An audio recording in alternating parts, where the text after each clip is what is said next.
Hello and welcome to this lesson for Chemistry 30, the Electrochemistry unit. This is the final lesson of the unit. No calculations or any type of math or anything involved. It's just a little bit of some information on how to prevent rusting and corrosion of metals, okay? So when we're talking about the rusting and corrosion of a metal, we're talking about the process where a metal is returned back to its natural state. And when that happens, so most commonly iron is what we talk about. Iron and other metals that are solid return to ions and part of an ionic compound. Now, in order for that to happen, my metal is going to have to undergo oxidation. It's going to have to act as a reducing agent, lose electrons, and if this were in a cell environment, it would be the anode of the cell. Now, this causes the mass of your metal to deteriorate as ions are being produced and electrons are being lost. Now, when the rust is produced, there is a thin oxide coating that protects the internal atoms against further oxidation. However, it very easily scales off or peels off, leaving the new metal exposed. Now, if you have a electrolytic environment such as salts, so you're next to the ocean, or it's in the winter time and salts are being used on the road, the salt will actually act as a salt bridge, speeding up the oxidation process. So here's what's happening. Now, it involves water, and the salt environment, again, helps speed it up by introducing an electrolytic environment. We have iron, solid, and we have oxygen from the air. Now, what's going to happen is, as I mentioned, the iron solid is going to lose electrons. The oxygen in the air is going to react with the water and gain electrons to produce hydroxide ions. So the net reaction, in order to make this balance, I need to double the reaction of the iron to have 4 electrons. And then my iron ions and my hydroxide ions are insoluble together. So they come together, they join together to make FeO2 solid. That is your rust, okay? So water and oxygen together, again with some ions helping to speed this process up from some what's the word I'm looking for? Sorry, from some ions present in the environment. This is going to act as your SOA together, so acting as the cathode, whereas your iron losing electrons is your SRA, acting as the anode. Okay? So how can I prevent this process from happening? What are some practical measures that we can take to protect the iron and other metals that are structural and that we need to maintain their structural integrity?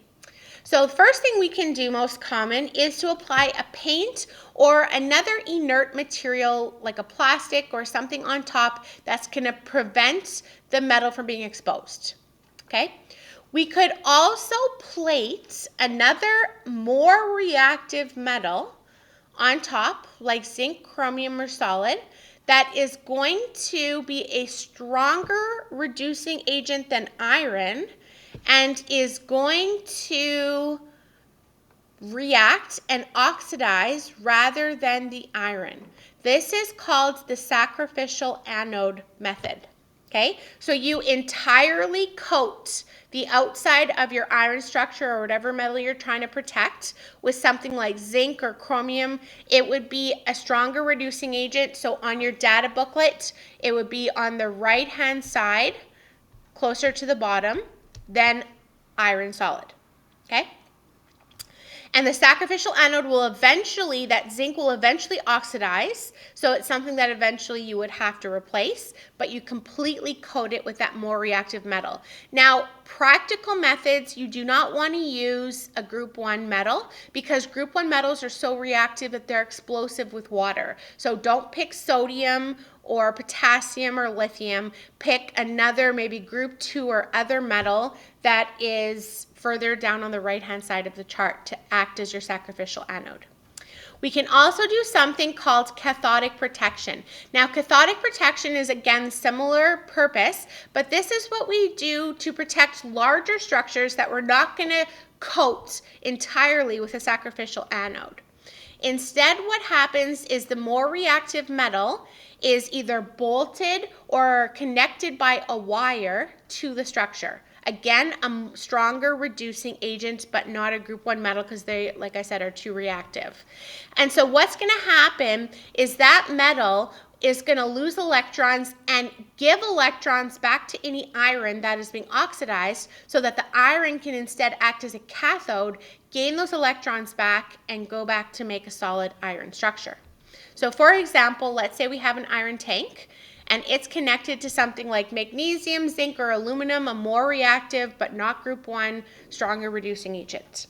So my iron, yes, it will start to lose electrons because it's not fully coated with this metal. It's just connected to this metal by a wire or bolted on. Okay, so it starts to lose electrons. However, the magnesium or zinc or whatever is there is also losing electrons. And the magnesium is actually a stronger reducing agent. So, when it loses those electrons, it forces the electrons to go back towards the iron. So the iron ions that had been forming will gain the electrons back and go back to making iron solid. So we're forcing the iron to act as a cathode. We're forcing the iron to undergo reduction instead of oxidation so that it can go back to making solid iron. Okay, this is what we do with large tanks and pipelines and ships. We just attach a more reactive metal, like I said, either by bolting it on or connecting it with a wire rather than coating it like the sacrificial anode protection method.